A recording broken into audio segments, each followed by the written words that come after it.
Assalamualaikum warahmatullahi wabarakatuh. Saya Putri Kurnia, NIM 12080820942, mahasiswi UIN Suska Riau, program studi agroteknologi, akan menjelaskan mengenai dampak penggunaan pestisida terhadap lingkungan. Video ini saya buat untuk memenuhi tugas mata kuliah Teknologi Aplikasi Pestisida. Yang pertama, saya akan menjelaskan mengenai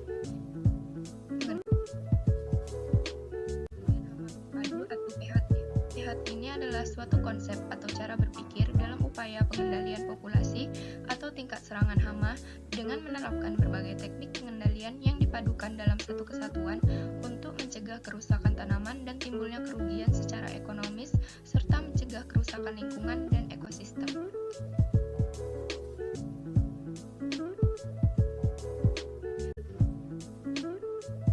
Konsep pengendalian hama dapat dikatakan sebagai sistem PHT jika mencerminkan konsep pengendalian hama dan penyakit yang ramah lingkungan dengan ciri-ciri sebagai berikut.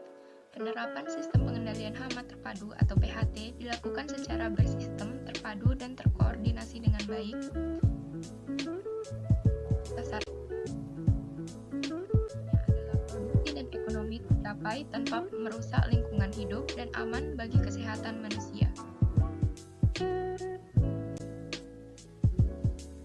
Mempertahankan produksi dan mengedepankan kualitas produk pertanian, mempertahankan populasi hama atau tingkat serangan hama di bawah ambang ekonomi, mengurangi dan membatasi penggunaan pestisida kimia, dan yang terakhir,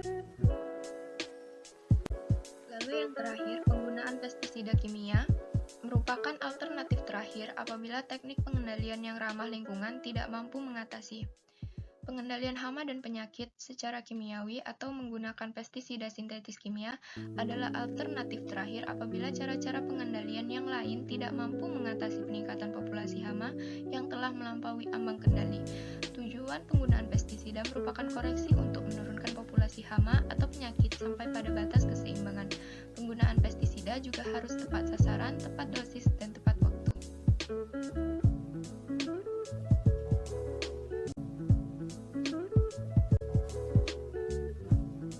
Dampak penggunaan pestisida. Bagi petani, penggunaan pestisida sangat menguntungkan. Yang pertama, dapat memberantas hama secara mudah, lalu dapat menurunkan populasi hama secara cepat, dan dapat menekan kehilangan hasil karena hama.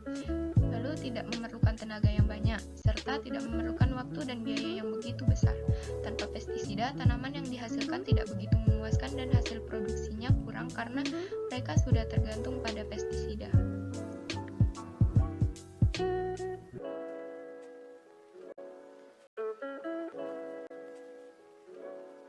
Lalu dampaknya pada manusia yang sering terjadi pada mereka yang berhubungan atau kontak langsung dengan pestisida. Gejala yang biasa dialami oleh orang yang terkena racun pestisida biasanya mengalami pusing-pusing, muntah-muntah, mulas, mata berair, kulit terasa gatal-gatal, kejang-kejang, pingsan, dan bahkan dapat menimbulkan kematian.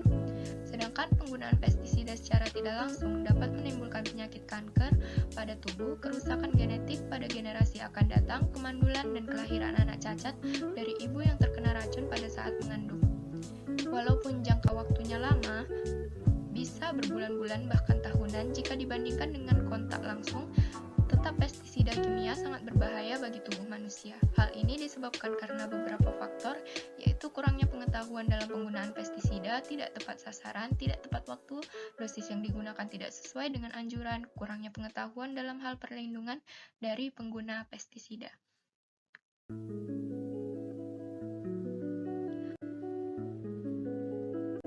Dampaknya pada lingkungan dapat mencemari lingkungan yang diakibatkan oleh penggunaan pestisida. Dampaknya tidak segera dapat dilihat karena sifatnya yang beracun, maka residunya dapat bertahan selama bertahun-tahun dan sangat sulit terurai secara alami.